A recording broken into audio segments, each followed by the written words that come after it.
Hi friends, ನಮಸ್ಕಾರ. So ಇವತ್ತು ನಾವು ನಮ್ಮ ಕೂದಲು ಬಗ್ಗೆ ಡಿಸ್ಕಸ್ ಮಾಡೋಣ. ಕೂದಲು ಅಂದ ತಕ್ಷಣ ಎಲ್ಲರಿಗೂ ಇಷ್ಟನೇ, ಅದನ್ನ ಚೆನ್ನಾಗಿ ನೋಡ್ಕೋಬೇಕು ಅಂದ್ರೆ ಸಾಕಷ್ಟು ಟ್ರೈ ಮಾಡ್ತಾನೆ ಇರ್ತೀವಿ. ಸೊ ಚಿಕ್ಕ ವಯಸ್ಸಲ್ಲೆಲ್ಲ ಹೇರ್ ಫಾಲ್ ಆಗೋದು ನಮ್ಗೆ ಅಷ್ಟೊಂದು ಗೊತ್ತಾಗಲ್ಲ. ಆಕ್ಚುಲಿ 1 ಲಕ್ಷ ತಲೆ ಕೂದಲು ಇರುತ್ತಂತೆ, ಸರಿನಾ? ಸೊ ಅವಾಗ ಹೇರ್ ಫಾಲ್ ಆಗ್ತಾ ಇರುತ್ತೆ, ಗ್ರೋ ಆಗ್ತಾ ಇರುತ್ತೆ, ಬಟ್ ನಾವು ಅದ್ರ ಬಗ್ಗೆ ತುಂಬಾ ಯೋಚನೆ ಮಾಡಕ್ ಹೋಗಲ್ಲ. ಬಟ್ ಒಂದು 25-30 ವರ್ಷ ಆದ ನಂತರ ಗಂಡು ಮಕ್ಕಳಲ್ಲಿ ಮತ್ತೆ ಹೆಣ್ಮಕ್ಳಲ್ಲಿ ಸಾಮಾನ್ಯವಾಗಿ ಹೇರ್ ಫಾಲ್ ಜಾಸ್ತಿ ಆಗುತ್ತೆ. ಸೊ ಇದಕ್ಕೆ ತುಂಬಾ ರೀಸನ್ಸ್ ಇದೆ, ಬಟ್ ಮೇಜರ್ ಆಗಿ ಒಂದು 3 ರೀಸನ್ಸ್ ನಾನು ಇವತ್ತು ಹೇಳ್ತೀನಿ.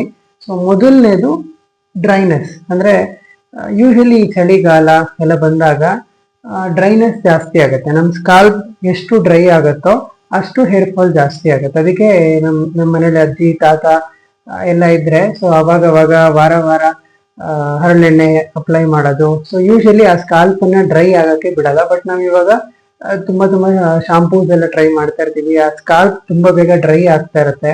ಅಂಡ್ ನೀರ್ ಕುಡಿಯುವಂತ ಅಭ್ಯಾಸ ತುಂಬಾ ಕಡಿಮೆ ಇರುತ್ತೆ. ಸೊ ಯಾವಾಗ ನಾವು ನೀರ್ ಕಡಿಮೆ ಕೊಡ್ತಾ ಇರ್ತೀವಿ, ಆ ಸ್ಕಾಲ್ಪ್ ತುಂಬಾ ಬೇಗ ಡ್ರೈ ಆಗುತ್ತೆ. ಯಾವಾಗ ಡ್ರೈ ಆಗುತ್ತೆ ಹೇರ್ ಫಾಲ್ ಜಾಸ್ತಿ ಆಗುತ್ತೆ. ಸೊ ಡ್ರೈನೆಸ್ ನ ಕಡಿಮೆ ಮಾಡಕ್ಕೆ, ಫಾರ್ ಎಕ್ಸಾಂಪಲ್ ಇವಾಗ ಚಳಿಗಾಲ ಬಂದಾದ್ರೆ ನೀವು ನೋಡಿರ್ಬೋದು, ಸೊ ಮರದಲ್ಲಿ ಎಲ್ಲ ಎಲೆಗಳೆಲ್ಲ ಉದುರುತ್ತೆ, ಮತ್ತೆ ಅದು ಚಿಗುರಕ್ ಸ್ಟಾರ್ಟ್ ಆಗುತ್ತೆ. ಅದೇ ತರ ನಮ್ಮ ತಲೆ ಕೂದಲು. ಸೊ ನೀರನ್ನ ಕರೆಕ್ಟ್ ಆಗಿ ಕೊಡೋದ್ರಿಂದ ಆ ಡ್ರೈನೆಸ್ ಕಡಿಮೆ ಆಗುತ್ತೆ. ಇದರಿಂದ ಹೇರ್ ಫಾಲ್ ಆದಷ್ಟು ನಾವು ಕಡಿಮೆ ಮಾಡ್ಬೋದು. ಅಂಡ್ ಎರಡನೇದು ಸ್ಟ್ರೆಸ್. ಸೊ ತುಂಬಾ ಜನ ಎಲ್ಲಾ ವಿಚಾರಕ್ಕೂ ಸ್ಟ್ರೆಸ್ ಮಾಡ್ಕೋತಾ ಇರ್ತೀವಿ. ಒಂಥರ ನಮ್ಮ ಮನ್ಸು ಹೆಂಗೆ ಅಂದ್ರೆ ಓಡ್ತಾ ಇರುತ್ತೆ. ಸೊ ತುಂಬಾ ಯೋಚನೆ ಮಾಡೋದ್ರಿಂದ ನಮ್ಮ ಬ್ರೈನ್ ಕೂಡ ಸ್ಟ್ರೆಸ್ ಆಗುತ್ತೆ. ಅಂಡ್ ನಮ್ಮ ಬಾಡಿ ಒಳಗಡೆ ಹಾರ್ಮೋನಲ್ ಇಂಬ್ಯಾಲೆನ್ಸ್ ಆಗುತ್ತೆ. ಕಾರ್ಟಿಸಾಲ್ ಅನ್ನೋ ಹಾರ್ಮೋನ್ ಪ್ರೊಡಕ್ಷನ್ ಜಾಸ್ತಿ ಆಗೋದ್ರಿಂದ ಹೇರ್ ಫಾಲ್ ಜಾಸ್ತಿ ಆಗುತ್ತೆ. ಅದಕ್ಕೆ ಗಂಡು ಮಕ್ಕಳು ತುಂಬಾ ಯೋಚನೆ ಮಾಡೋದ್ರಿಂದ ಅವ್ರಿಗೆ ಬೇಗ ಬಾಲ್ಡ್ನೆಸ್ ಕಾಣಿಸ್ಕೊಳತ್ತೆ, ಸರಿನಾ? ಅಂಡ್ ಮೂರನೇದು ಮೇಜರ್ ಏನದು ರೀಸನ್ ಅಂದ್ರೆ ನ್ಯೂಟ್ರಿಷನ್ ಡಿಫಿಷಿಯನ್ಸಿ. ಸೊ ನಮ್ ಊಟ ತುಂಬಾ ಪೌಷ್ಟಿಕಾಂಶ ಇರುವಂತ ಊಟನ ನಾವು ಆಕ್ಚುಲಿ ಕೊಡ್ಬೇಕಾಗಿರೋದು. ನಮ್ಮ ಬಾಡಿಲಿರೋ ಎಲ್ಲ ಆರ್ಗನ್ಸ್ ಚೆನ್ನಾಗಿ ಕೆಲಸ ಮಾಡಬೇಕು ಅಂದ್ರೆ ನ್ಯೂಟ್ರಿಷನ್ ತುಂಬಾ ಇಂಪಾರ್ಟೆಂಟ್. ಸೊ ಅದರಲ್ಲಿ ಹೇರ್ ನಮ್ಗೆ ಚೆನ್ನಾಗಿರ್ಬೇಕು ಅಂದ್ರೆ ನಾವ್ ಎಷ್ಟೇ ಮೇಲಿಂದ ನೀವೇನೇ ಅಪ್ಲೈ ಮಾಡಿ, ಏನೇ ಶಾಂಪೂ ಟ್ರೈ ಮಾಡಿ, ಬಟ್ ಒಳಗಡೆಯಿಂದ ನೀವೇನ್ ಕೇರ್ ತಗೋತೀರಾ ಅದು ಆಕ್ಚುಲಿ ನಿಮ್ ಕೂದಲನ್ನ ಇನ್ನೂ ಚೆನ್ನಾಗಿ ಇಟ್ಕೊಳ್ಳೋದಕ್ಕೆ ಹೆಲ್ಪ್ ಆಗುತ್ತೆ. ಸೊ ಮೊದಲನೇದು ಪ್ರೋಟೀನ್ ಬ್ಯಾಲೆನ್ಸ್ ಮಾಡ್ಬೇಕು, ತುಂಬಾ ಇಂಪಾರ್ಟೆಂಟ್. ಪ್ರೋಟೀನ್ ಚೆನ್ನಾಗಿ ಕೊಡೋದು ಅಂಡ್ ಈಸಿಯಾಗಿ ಡೈಜೆಸ್ಟ್ ಆಗುವಂತ ಪ್ರೋಟೀನ್ ನಾವು ಕೊಡೋದ್ರಿಂದ ಸೊ ಹೇರ್ ಫಾಲ್ ಆದಷ್ಟು ನಾವು ಕಡಿಮೆ ಮಾಡ್ಬೋದು. ಆ ಹೇರ್ ಸ್ಟ್ರೆಂತ್ ಏನಿದೆ ಅದು ಚೆನ್ನಾಗಾಗೋದಕ್ಕೂ ಪ್ರೋಟೀನ್ ಬೇಕು. ಅಂಡ್ ಐರನ್ ಚೆನ್ನಾಗಿ ಕೊಡ್ಬೇಕು. ಸೊ ನೀವು ನೋಡಿರ್ಬೋದು, ಒಂದು ತಾಯಿ ಮಗುಗೆ ಜನ್ಮ ಕೊಟ್ಟಿದ್ದಾದ್ಮೇಲೆ ಸಾಕಷ್ಟು ಬ್ಲಡ್ ಲಾಸ್ ಆಗುತ್ತೆ. ಸೊ ಆ ಬ್ಲಡ್ ಲಾಸ್ ಇಂದರೆ ತುಂಬಾ ಜನ ಹೆಣ್ಮಕ್ಳಿಗೆ ಮಗು ಹುಟ್ಟಿದ ನಂತರ ಹೇರ್ ಫಾಲ್ ಜಾಸ್ತಿ ಆಗುತ್ತೆ.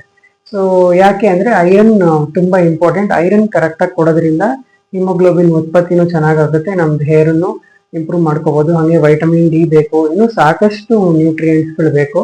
ಸೊ ಇದನ್ನೆಲ್ಲ ನಾವು ಆಕ್ಚುಲಿ ನಮ್ಮ ಊಟದಲ್ಲಿ ಬ್ಯಾಲೆನ್ಸ್ಡ್ ಆಗಿ ಕೊಡೋದ್ರಿಂದ ಹೇರ್ ಫಾಲ್ ನ ಆದಷ್ಟು ಅವಾಯ್ಡ್ ಮಾಡ್ಬೋದು. ಸೊ ಈ ಮೂರನ್ನು ಇದು ಏನು ನಾನು ಈ ರೀಸನ್ಸ್ ಹೇಳಿದೆ, ಸೊ ಅದ್ರ ಬಗ್ಗೆ ನಾವು ಆಕ್ಚುಲಿ ಕೇರ್ ತಗೊಳ್ಳೋದ್ರಿಂದ ನಮ್ದು ಹೇರ್ ಫಾಲ್ ನ ಇನ್ನೂ ಬೆಟರ್ ಮಾಡ್ಕೊಂಡು ಸೊ ಇನ್ನೂ ಚೆನ್ನಾಗಿ ನೋಡ್ಕೋಬಹುದು ನಮ್ಮ ಕೂದಲನ್ನು.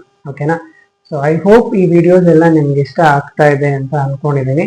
ಸೊ ನಿಮ್ಗೆ ಇಷ್ಟ ಆಗ್ತಾ ಇದ್ರೆ ನಮ್ಮ ಚಾನಲ್ ಫಿಟ್ ಮೈಂಡ್ ಫಿಟ್ ಬಾಡಿನ ಯೂಟ್ಯೂಬಲ್ಲಿ ಸಬ್ಸ್ಕ್ರೈಬ್ ಮಾಡಿ, ಲೈಕ್ ಮಾಡಿ, ಮತ್ತೆ ಇಷ್ಟ ಆದರೆ ಶೇರ್ ಮಾಡಿ ಅಂಡ್ ಬೆಲ್ ಐಕಾನ್ ಕೂಡ ಪ್ರೆಸ್ ಮಾಡಿ.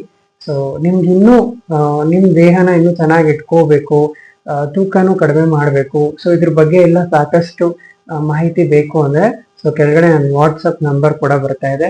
ಸೊ ನೀವು ಎನಿ ಟೈಮ್ ಕಾಲ್ ಮಾಡ್ಬೋದು ಅಥವಾ ಮೆಸೇಜ್ ಮಾಡ್ಬೋದು. ನಮ್ಮ ಆಫೀಸ್ ಎಲ್ಲಿದೆ ಅಂತಾನು ನಾನು ತಿಳಿಸ್ಕೊಡ್ತೀನಿ. ಸೊ ಅಲ್ಲಿ ಬಂದು ಕೂಡ ನೀವು ನಮ್ಮನ್ನ ಕಾಂಟ್ಯಾಕ್ಟ್ ಮಾಡ್ಬೋದು. Thank you so much.